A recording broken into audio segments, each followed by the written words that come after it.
أما بعد فأعوذ بالله من الشيطان الرجيم بسم الله الرحمن الرحيم والذي جاء بالصدق وصدق به أولئك هم المتقون صدق الله العظيم وبلغنا رسوله النبي الأمين الكريم ونحن على ذلك لمن الشاهدين والشاكرين والحمد لله رب العالمين.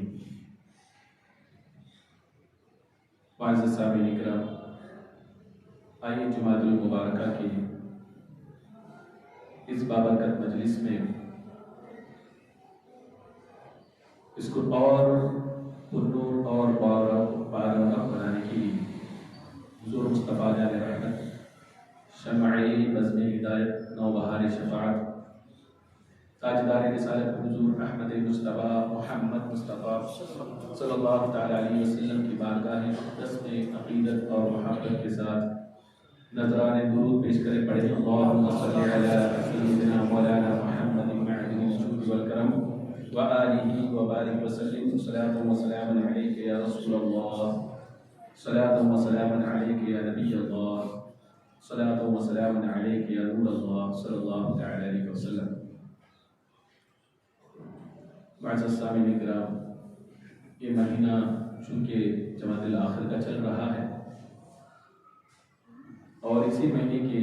22 تاریخ کو خلیفہ اول حضرت سیدنا صدیق اکبر رضی اللہ تعالیٰ عنہ کا یوم وصال ہے. اسی مناسبت سے میں نے بہتر سمجھا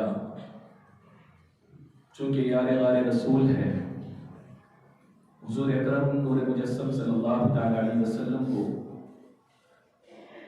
حضرت صدیق اکبر سے حد درجہ محبت تھی، تو ہم بھی اللہ کی بارگاہ میں اسی امید کے ساتھ ان کا تذکرہ کرتے ہیں کہ یقیناً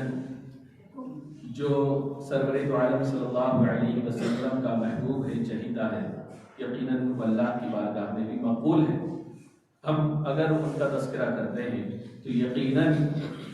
ہمارے نام اعمال میں ان کی محبت لکھی جائے گی اور نیکیاں لکھی جائے گی، اور ہم رب کی بارگاہ سے یہی امید رکھتے ہیں کہ اللہ تبارک و تعالی ان کے صدقے ہمارے ایمان کی حفاظت فرمائے اور انہی کے صدقے ہماری مغفرت فرمائے. تو معزز سامعین کرام، دنیا میں بے شمار قومیں آئیں اور چلے گئے، لوگ آئے اور چلے گئے. بہت سارے لوگ ایسے بھی ہیں، قوم ایسی ہے جو دنیا میں آئی اور چلی گئی لیکن آج تک انہیں کوئی جانتا ہی نہیں.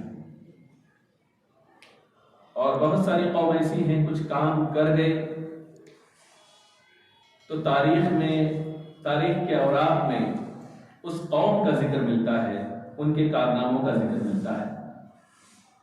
چونکہ ہم اہل ایمان ہیں، مسلمان ہیں،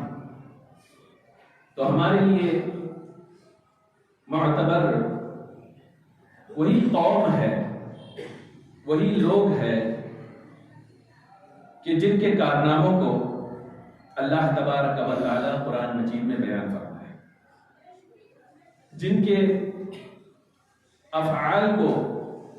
اللہ تبارک و تعالی قرآن مجید میں قیامت تک کے لیے اس میں ثبت فرما دے تو اہل ایمان کے لیے اس سے بڑھ کر کوئی نہیں ہو سکتا. تو ہم گفتگو کریں گے تو بھی انہی کے تعلق سے گفتگو کریں گے،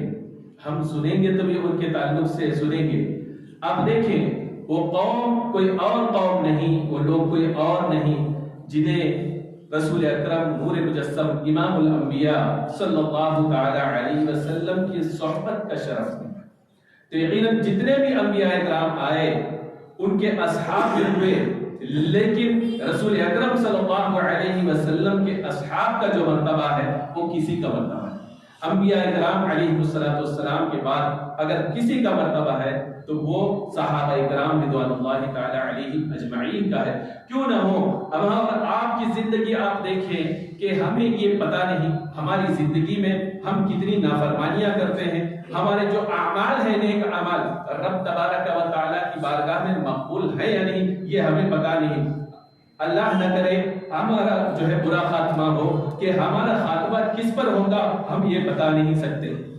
ہماری زندگی کیسی گزرے گی ہم یہ بتا نہیں سکتے. لیکن وہ ذات جس سے مصطفیٰ سے نسبت ہے, جنہیں صحابہ کہا جاتا ہے, ان کا حال تو یہ ہے. قرآن نے ان کے جو ہے چلنے کو بھی ذکر فرمایا. ان لوگوں نے ہجرت کی تو والذین ہاجروا کر کے اللہ تبارک و تعالیٰ نے ان کی ہجرت کو مکے سے مدینہ جانے کو بھی بیان فرمایا, اور مکے سے حبشہ جانے کو بھی بیان فرمایا. اور انہوں نے جہاد کیا تو اللہ تبارک و تعالیٰ نے والذین جاہدوا کر کے ان کے اس جہاد کو بھی بیان فرما دیا, ان کی ہجرت کو بھی بیان فرما دیا. اور اگر ہجرت میں کسی نے پہل کیا اور سبقت کی تو اللہ تبارک و تعالیٰ نے والسابقون الاولون کہہ کے ان کی بھی لاج رکھ لی اور ان کی سبقت کو بھی قرآن میں بیان کر دیا. یہاں تک کہ رسول اکرم صلی اللہ تعالی علیہ وسلم کا جو ان کا ساتھ تھا, اس ساتھ کو بھی اللہ تبارک و تعالیٰ نے قرآن مجید میں والذین معاہو کر کے کہ وہ ساتھی ہیں کس کے, محمد عربی صلی اللہ علیہ وسلم کے, ان کے ساتھ کو بھی بیان فرما دیا. اور جو ہے جو اسلام کے تعلق سے جو دشمن تھے ان کے تعلق سے ان کا نظریہ کیا تھا, اشداء علی الکفار, یعنی ان کے دل میں ان کے تعلق سے سخت نفرت تھی. اس کو بھی اللہ تبارک و تعالیٰ نے اس کیفیت کو بھی بیان کیا کہ میرے حبیب کے صحابہ کی کیفیت اللہ کے دشمنوں کے ساتھ یہ ہے, اور آپس میں جو ہے مومنین کے ساتھ ان کے دوستوں کے ساتھ ان کی کیفیت کیا ہے. تو اللہ تبارک و تعالیٰ نے اس کو بھی قرآن میں بیان کر دیا, رحماء بینہم, کہ آپس میں وہ بہت ہی نرم دل ہے, ایک دوسرے کے دوست ہیں. الغرض ایک ایک کیفیت کو اللہ تبارک و تعالیٰ نے ان کو بیان کر دیا. اتنا ہی نہیں بلکہ ان کے سجدوں کو بھی بیان کیا اور ان کے رکوع کو بھی بیان کیا, کہ یہاں تک کہ اللہ تبارک و تعالیٰ فرماتا ہے وَتَرَاهُمْ رُكَّعًا سُجَّدًا, تم انہوں دیکھو گے کہ کبھی وہ تمہیں رکوع میں تم انہیں پاؤ گے اور کبھی جو ہے سجدے میں پاؤ گے. حتیٰ کہ اس قدر ایک ایک چیز کو ان صحابہ کے اللہ تبارک و تعالیٰ نے قرآن مجید میں بیان فرما دیا. یہ بھی بیان کیا وَزَيِّنُوا قُلُوبَكُم بِالْإِيمَانِ, کہ ان کے دل کو اللہ تبارک و تعالیٰ نے ایمان کی کیفیت سے بھر دیا ہے. یعنی ہماری ایمان کی کیفیت کیا ہے ہمیں پتہ نہیں, کوئی بتا نہیں سکتا, لیکن وہ ذات ہے جنہیں رسول اکرم صلی اللہ علیہ وسلم کی صحبت ملی تو اللہ تعالیٰ فرماتا ہے کہ ایمان کی چاشنی سے ان کا دل منور ہے. اتنا ہی نہیں بلکہ اور ان کی کیفیت جو کفر ہے, جس کفر کو چھوڑ کر ایمان کو انہوں نے تسلیم کیا تھا, اس کفر کے تعلق سے ان کی کیفیت کیا ہے, وہ کر رہا الیکم الکفر والعصیان, کہ وہ جو ہے کفر سے سخت نفرت کرتے ہیں. اللہ تبارک و تعالیٰ نے ان کے دل میں کفر سے نفرت کو ڈال دی ہے. اتنا ہی نہیں کر رہا الیکم الکفر والفسوق والعصیان, یہاں تک کہ آدمی ایک گناہ کرتا ہے, ہمارا حال یہ ہے دن میں جو ہے پورا دن جو ہے پورا وجود ہمارا وجود گناہوں سے ڈوبا ہوا ہے. کوئی گناہ کرتا ہے اس سے نفرت کرتے ہوئے بھی نظر نہیں آتی. ہمارے یہاں ایک شادی ہوتی ہے, ہزاروں خرافات, ہزاروں گناہوں کا ایک مجمع ہوتا ہے, ایک مرکز ہوا کرتا ہے, لیکن وہ ذات جنہیں رسول اکرم صلی اللہ تعالی علیہ وسلم کی صحبت ملی, اللہ تبارک و تعالیٰ نے ان کے دل میں ایمان کو تو رجا بسا کیا, کفر سے نفرت ڈال دی, یہاں تک کہ فسق سے گناہ سے بھی ان کے دل میں نفرت کو ڈال دیا. وہ ذات ہے. اتنا ہی نہیں بلکہ اللہ تبارک و تعالیٰ نے ان کی ذات کے تعلق سے اپنے خوشنودی, یعنی ان کی کیفیت کیا ہے, میں انہیں ان کے تعلق سے کیا چاہتا ہوں اور ان کی کیفیت میرے تعلق سے ان کا نظریہ کیا ہے, اس کو بھی اللہ تبارک و تعالیٰ نے قرآن مجید میں بیان فرما دیا کہ ہم اللہ کی رضا پر راضی ہیں. ہم بول نہیں سکتے کہ اللہ ہم سے راضی ہے, یہ بھی ہم بتا نہیں سکتے, لیکن یہ وہ جماعت ہے جن کے تعلق سے قرآن میں اللہ تعالیٰ نے فرما دیا رضی اللہ عنہم ورضوا عنہ, کہ وہ جماعت ہے اللہ تعالیٰ فرماتے ہیں جن سے میں راضی ہوں. میں راضی نہیں بلکہ وہ جماعت ہے, یہ ذات بھی جو ہے مجھ سے راضی. کہ دونوں کی دو طرفہ کیفیت کو اللہ تبارک و تعالیٰ نے قرآن مجید میں بیان فرما دیا, اور ہر کیفیت کو ان کے اللہ تبارک و تعالیٰ نے بیان فرما دیا. تو آپ سوچیں کہ وہ ذات جن کی جو ہے تعریف کو, جن کی ثنا کو, جن کی مدح کو اللہ تبارک و تعالیٰ نے قرآن مجید میں بیان فرما دیا, انبیاء کی بات ان سے افضل کوئی ہو سکتا ہے؟ مسند امام احمد کی حدیث ہے, رسول اکرم صلی اللہ تعالی علیہ وسلم نے ارشاد فرمایا میرے صحابہ کو برا نہ کہو, اس لیے تمہاری زندگی کی پوری زندگی کی نیکی ان کی ایک نیکی کے برابر نہیں ہو سکتی. آپ سوچو کس منہ سے ایک آدمی, ایک عام انسان صحابہ کے تعلق سے انگلی اٹھا سکتا ہے، ان کے اخلاق کے تعلق سے انگلی اٹھا سکتا ہے، ان کی نیکیوں کے تعلق سے انگلی اٹھا سکتا ہے، ان کے مشاجرات آپسی اختلاف کے تعلق سے کوئی کیسے ان کو انگلی اٹھا سکتا ہے؟ اس لیے کہ ایک حدیث میں تو یہاں تک ہے کہ وہ ایک جو ہے مٹھی جو خیرات کرے اور آدمی بہت پہاڑ کے برابر سونا خرچ کرے تو بھی برابر نہیں ہو سکتا، بھائی نیکیوں میں برابر نہیں ہو سکتا۔ اور سب سے بڑا جو شرف ہے کہ آدمی، آپ دیکھیں کہ آدمی نماز پڑھے تو وہ مستقل طور پر نمازی ہو، کیا کہلائے گا؟ نمازی کہلا سکتا ہے۔ اور کسی نے حج کیا، حاجی کہلا سکتا ہے۔ اور صدقہ اور خیرات کر لیا تو نیکی کی راہ پر جو ہے گامزن اور نیکی کی راہ پر سبقت کرنے والا کہہ سکتا ہے، سب کچھ وہ کہہ سکتا ہے۔ جو نیکی وہ کر رہا ہے اس کا لیبل جو ہے لوگ اس پر چسپا کر سکتے ہیں، اپنے آپ کو بھی وہ کہہ سکتا ہے۔ لیکن ایک شرف ایسا ہے جس کو وہ جو ہے رسول اکرم صلی اللہ علیہ وسلم کے ظاہری مثال کے بعد کوئی بھی وہ چیز جو ہے اپنے اوپر چسپا نہیں کر سکتا۔ وہ کیا ہے؟ صحابیت کا شرف۔ آدمی کتنی بھی نیکی کرے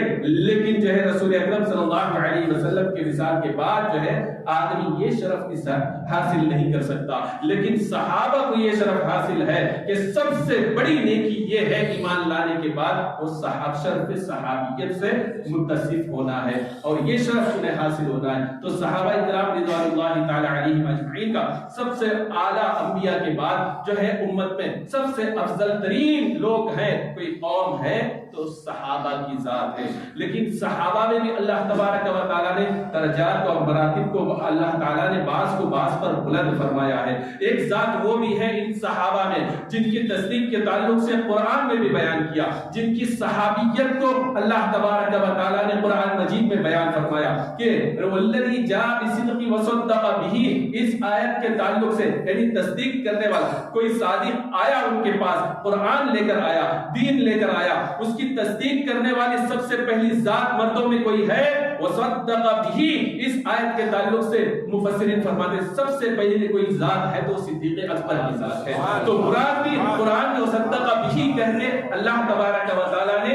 صدیق اکبر کا ذکر کیا، اور سارے صحابہ کا مطلق ذکر تو ہے کہ صحابہ کی یہ فضیلت ہے، صحابہ کی یہ فضیلت ہے، لیکن ایک صحابی کا جس کا تذکرہ قال لصاحبہ کہہ کے اللہ تبارک و تعالیٰ نے جس کی صحابیت کو قرآن میں بیان کیا وہ کوئی اور نہیں صدیق اکبر کی ذات ہے۔ اب آپ سوچیں کہ اس سے بڑھ کر اور شرف کیا ہو سکتا ہے؟ اسی لیے ہم جو ہے افضل البشر بعد الانبیاء اگر کسی کو کہتے ہیں، انبیاء کے بعد کوئی افضل ذات اس امت میں ہے تو صدیق اکبر کی ذات ہے۔ اس کو بتانے کی وجہ کیا ہے؟ وجہ یہ ہے کہ یہ بھی ایک فتنہ بن چکا ہے لوگوں کے درمیان، کون افضل ہے، کیا افضل ہے، لوگ جو ہے اس پر بحث کرنے لگے کہ اتفاق جس پر ہے علماء و مفسر محدثین کا، لیکن اب بھی اس پر انگلی اٹھنے لگی ہے۔ حضرت عبداللہ بن عمر رضی اللہ تعالیٰ عنہ سے ایک حدیث مروی ہے، آپ فرماتے ہیں کہ ہم رسول اکرم صلی اللہ علیہ وسلم کے زمانے میں بھی اس کے بعد بھی ہم صحابہ کے درمیان یہی تھا کہ انبیاء کے بعد سب سے افضل جو ہے ابو بکر صدیق ہے، پھر اس کے بعد عمر ہے، اور ایک حدیث میں یہ بھی ہے کہ اس کے بعد عثمان ہے۔ تو اہل سنت والجماعت کا اس بات پر اتفاق ہے کہ سب سے افضل ذات ابو بکر صدیق، پھر حضرت عمر فاروق اعظم، پھر عثمان غنی رضی اللہ تعالیٰ عنہ، اس کے بعد مشکل کشا حضرت علی حیدر کرار رضوان اللہ تعالی علیہ مجمعین، ان کی ذات ہے۔ تو یہ ترتیب اہل سنت والجماعت کے نزدیک ہے۔ لیکن ایک کلپ میں نے سنا جس میں حضرت عبداللہ بن عمر رضی اللہ تعالیٰ عنہ نے جو کہا کہ ہم جو ہے انہیں زمانے رسول میں بھی انہیں افضل سمجھتے تھے، بعد میں بھی افضل سمجھتے تھے، تو ایک شخص پوچھتا ہے اس حدیث کی طرف اشارہ کر کے طنز کر کے حضرت عبداللہ بن عمر رضی اللہ تعالیٰ عنہ، آپ افضل کہتے ہو، آپ سے پوچھا ہی کس نے تھا کہ کون افضل ہے؟ نعوذ باللہ من ذلک۔ دیکھیں صحابہ اپنے نظریے کو بیان کر رہے ہیں، لیکن اس دور کا ایک شخص یہ کہتا ہے کہ آپ سے پوچھا ہے کس نے؟ نعوذ باللہ من ذلک۔ یعنی صدیق اکبر کی افضلیت پر لوگوں نے انگلی اٹھانا شروع کیا ہے، فاروق اعظم کی افضلیت پر لوگوں نے انگلی اٹھانا شروع کیا ہے۔ اس طریقے سے ایک جو ہے صدیق اکبر کا محب ہوگا تو یقیناً وہ حضرت علی کرم اللہ وجہ الکریم کا مخالف نہیں ہو سکتا، اور ایک حضرت علی کرم اللہ وجہ الکریم کا حقیقی چاہنے والا ہے وہ جو ہے صدیق اکبر کا مخالف نہیں ہو سکتا، اس لیے کہ ان لوگوں کے آپسی تعلقات ایسے تھے، اگر ان کے تعلقات کوئی بندہ دیکھ لے تو یقیناً صحابہ میں سے کسی کو کوئی کسی ذات پر کوئی انگلی نہیں اٹھائے گا،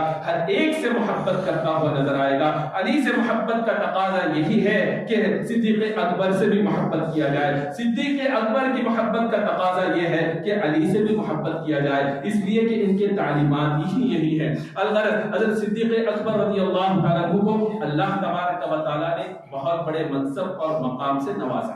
قرآن میں ان کے تذکرے کو اللہ تبارک و تعالیٰ نے رکھا ہے۔ رسول اکرم صلی اللہ تعالیٰ علیہ وسلم کے نزدیک بھی سب سے محبوب ترین ذات اگر کوئی تھی تو وہ جو ہے صدیق اکبر رضی اللہ تعالیٰ عنہ کی ذات تھی۔ صدیق اکبر رضی اللہ تعالیٰ عنہ کے ایمان لانے کے تعلق سے حضرت شاہ ولی اللہ محدث دہلوی ازالۃ الخفا میں آپ فرماتے ہیں کہ ایک مرتبہ اب مکے کے باہر ایک درخت کے سائے میں آپ سوئے ہوئے تھے، اتنے میں آپ نے کیا دیکھا؟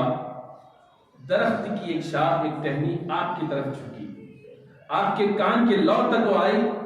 اللہ نے اسے بولنے کی طاقت عطا کی اور درخت کے شاخ سے آواز آنے لگی، اے ابو بکر، ان قریب مکے میں ایک وہ ذات ہوگی جسے اللہ تبارک و تعالیٰ نبی بنا کر مبعوث فرمائے گا، اگر وہ اعلان نبوت کر دے تو پیچھے نہیں ہٹنا، اس کی تصدیق کر لینا، اس کو مان لینا، اس پر ایمان لے آنا۔ حضرت ابوبکر صدیق رضی اللہ تعالیٰ عنہ نے جب اس بات کو سنا تو آپ نے اس درخت سے کہا، ٹھیک ہے تم کہتے ہو کہ اس کی تصدیق کرو،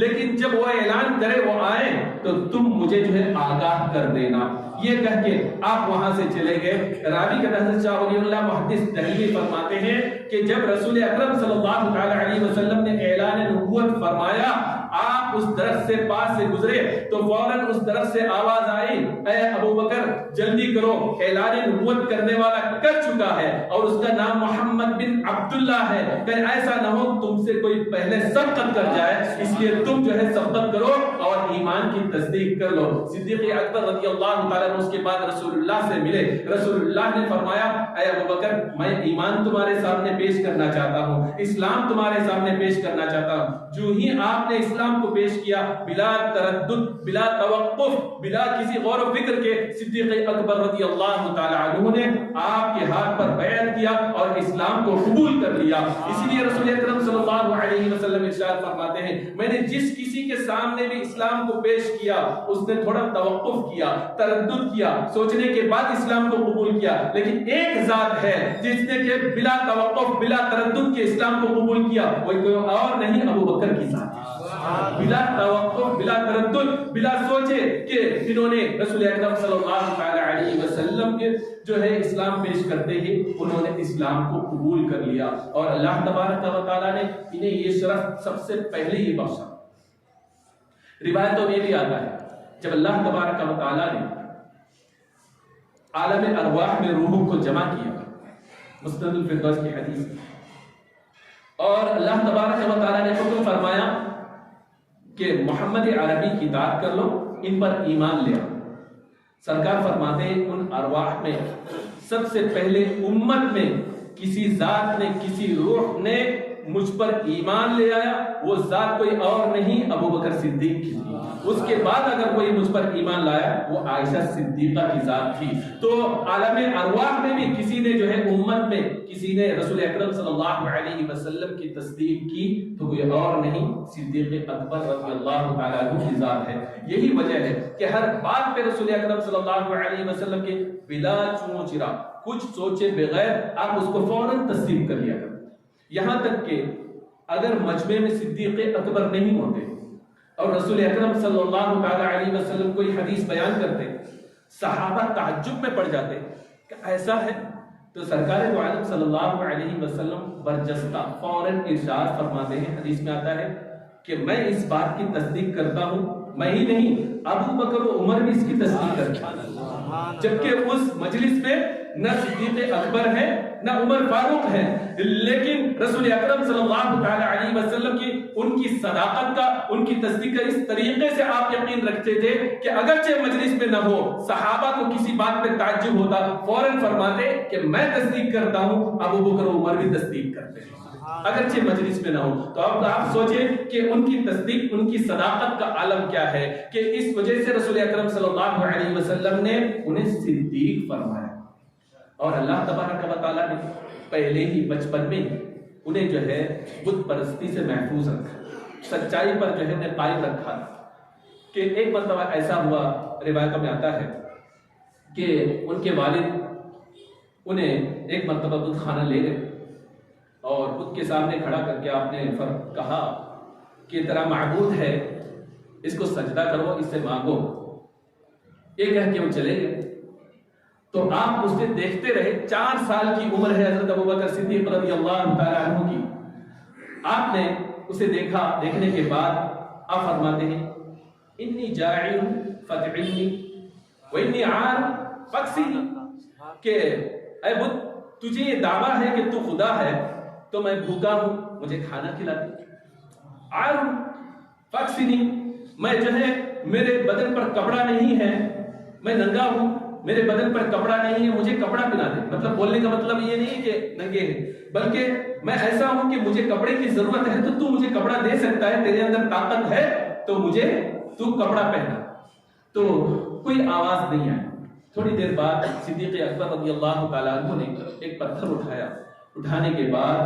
آپ نے کہا ان کنت الہ، یعنی تیرا ایک گمان ہے کہ تو جو ہے الہ ہے، معبود ہے،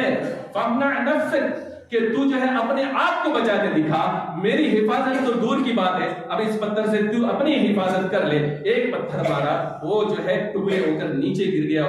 فوراً ان کے والد آئے، دیکھا کہ معاملہ کچھ اور نظر آ رہا ہے، پوچھا کیا ہوا؟ آپ نے فرمایا جو آپ دیکھ رہے ہیں وہی ہوا۔ آپ کو مانتے ہوئے اپنی والدہ کے پاس، ان کے والدہ کے پاس لے گئے، کہا کہ آج تمہارے بیٹے نے کتنا بڑا کام انجام دیا، تمہیں پتا ہے؟ تو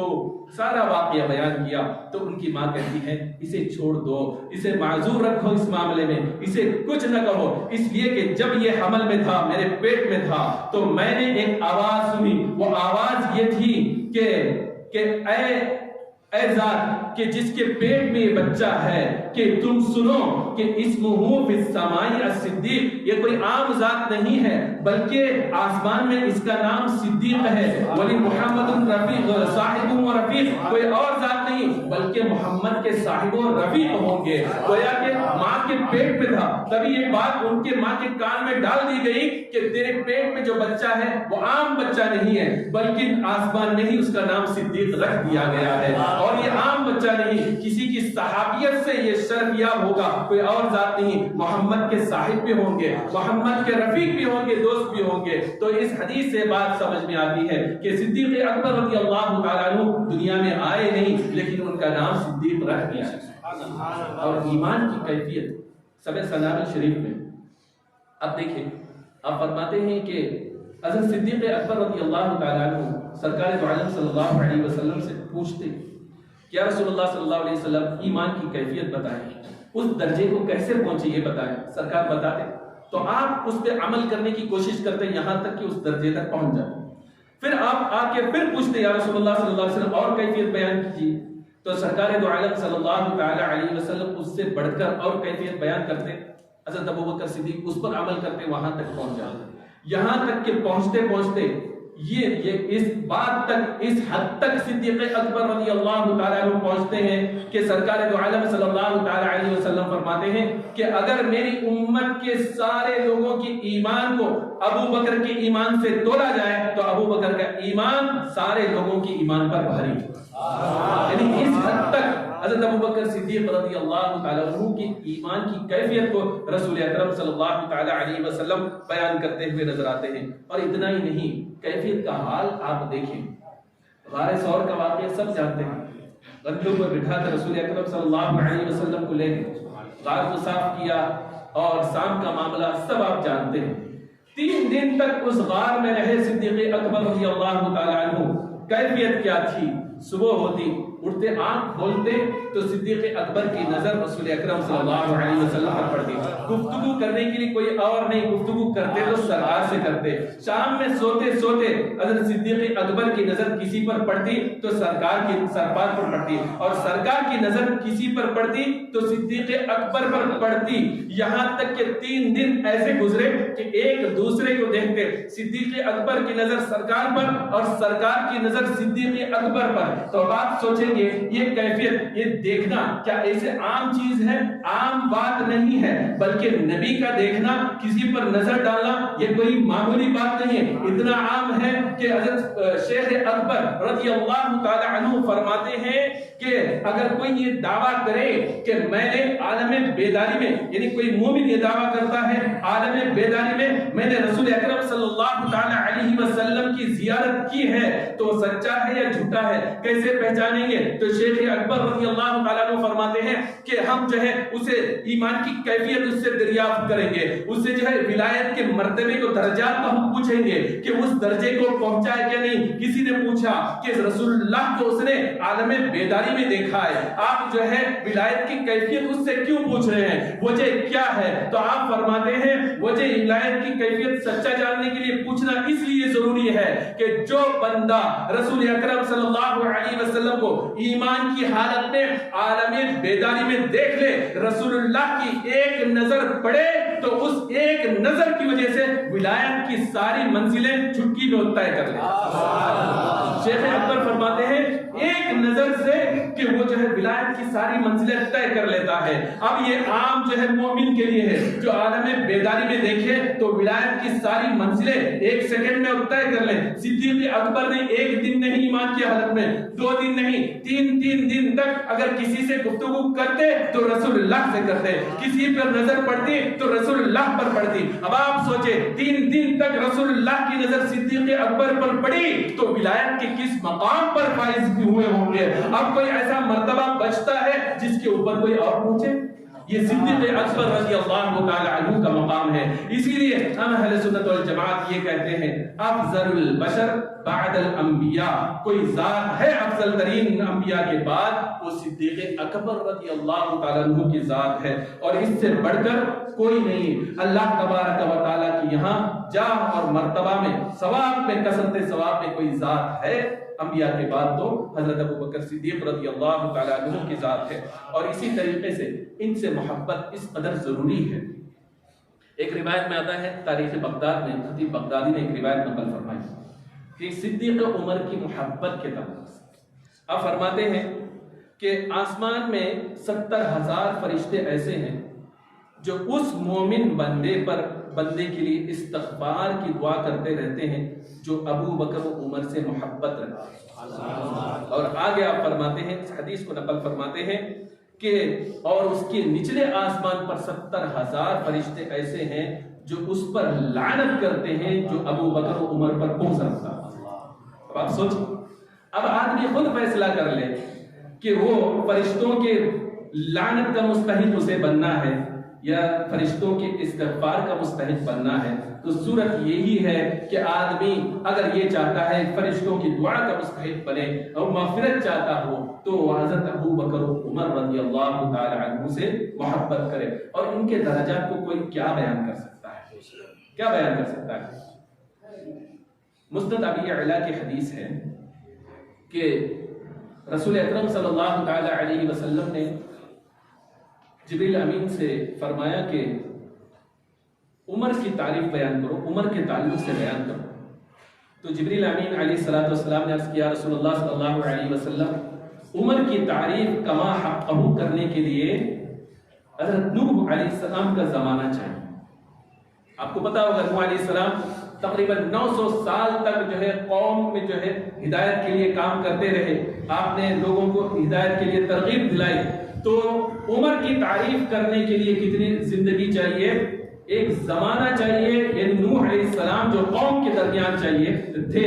وہ زمانہ چاہیے، تب جا کے کما حقہ جو ہے حضرت عمر رضی اللہ تعالی عنہ کی تعریف و توصیف بیان ہو سکتی ہے. پھر آگے جبریل امین علیہ السلام عرض کرتے ہیں رسول اللہ صلی اللہ علیہ وسلم لیکن عمر کی ساری زندگی کی نیکی ابو بکر کی ایک نیکی کی برابر. دوسری حدیث سے بھی ثابت ہوتی ہے، لیکن اس حدیث میں فرمایا کہ عمر کی تعریف کوئی نہیں کر سکتا، کما حقہ فضائل بیان نہیں کر سکتا. وہ جو ہے عمر جو ہے زندگی اتنی چاہیے جیسے حضرت نوح علیہ السلام نے جو ہے قوم میں تبلیغ کی 900 سال تک، لیکن ان کی اپنی ساری زندگی، ساری نیکیاں ایک جگہ، صدیق اکبر کی ایک نیکی جو ہے اس پر بھاری ہے، اس پر جو ہے اس سے بڑھ کر ہے۔ یہی وجہ ہے کہ حضرت عمر رضی اللہ تعالیٰ عنہ کو کسی نے کہا آپ تو جو ہے حضرت ابوبکر صدیق رضی اللہ تعالیٰ عنہ سے افضل ہے، تو آپ نے برجستہ کوڑا لے کے ارشاد فرمایا کہ تم جو ہے مجھے ان سے افضل کہتے ہو، حالانکہ جو ہے عمر اور اس کے پورے خاندان سے افضل جو ہے وہ ابوبکر کی ایک دن اور ایک رات ہے۔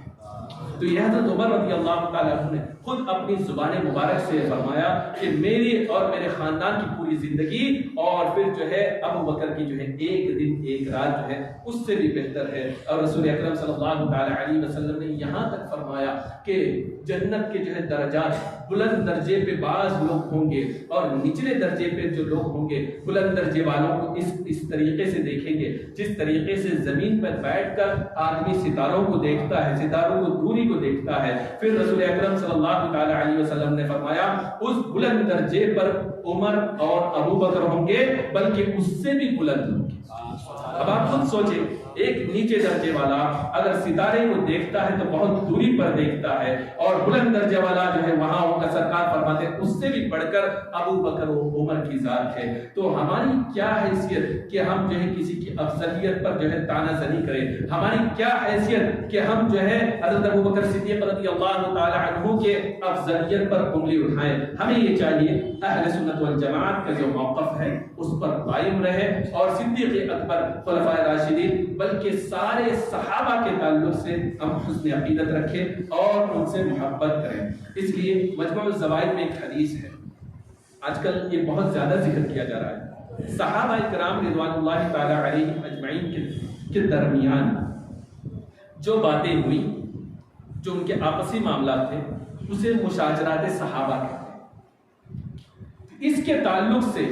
جو ان کے آپسی معاملات ہیں کسی کو گفتگو کرنے کی اجازت نہیں ہے، اگر گفتگو کرے تو غوث پاک رضی اللہ تعالی عنہ بنیۃ الطالبین میں فرماتے ہیں ان کے محاسن کو بیان کریں، ان کے اچھائی کو بیان کریں، ان کے آپسی جو ہے معاملات ہیں، مشاجرات صحابہ میں کسی کو گفتگو کرنے کی اجازت نہیں ہے۔ اس لیے کہ رسول اکرم صلی اللہ علیہ وسلم نے ارشاد فرمایا، مجموع الزوائد کی حدیث ہے کہ میرے صحابہ کو برا نہ، ان کے درمیان جو معاملات ہوئے، اگر میرے بعد، حدیث یہ ہے کہ میرے بعد میرے صحابہ سے کچھ لغزشیں ہوں گی، لیکن ان کی اچھائیوں کی وجہ سے اللہ تبارک و تعالیٰ انہیں معاف کر دے۔ اور پھر آگے رسول اکرم صلی اللہ علیہ وسلم نے ارشاد فرمایا، لیکن بعد میں ایک جماعت ایسی آئے گی جو میرے صحابہ کی ان لغزشوں کا ذکر کرے گی اور ان پر گرفت کرے گی، تو اللہ تبارک و تعالیٰ اس قوم کو منہ کے بل اوندے جہنم میں گرا دے۔ یعنی مطلق صحابہ کا ذکر ہے۔ اب کسی بھی صحابہ کے تعلق سے کوئی انگلی اٹھاتا ہے تو وہ حشر اس حدیث کی روشنی میں اپنا خود سمجھے۔ اللہ تبارک و تعالیٰ ہمیں صحابہ اکرام رضوان اللہ تعالی علیہم اجمعین سے محبت رکھنے والوں میں شمار فرمائے اور استقامت دین عطا فرمائے، اہل سنت والجماعت پر استقامت عطا فرمائے۔ استغفر اللہ ربی من کل ذنب واتوب الیہ، وآخر دعوانا الحمد للہ رب العالمین۔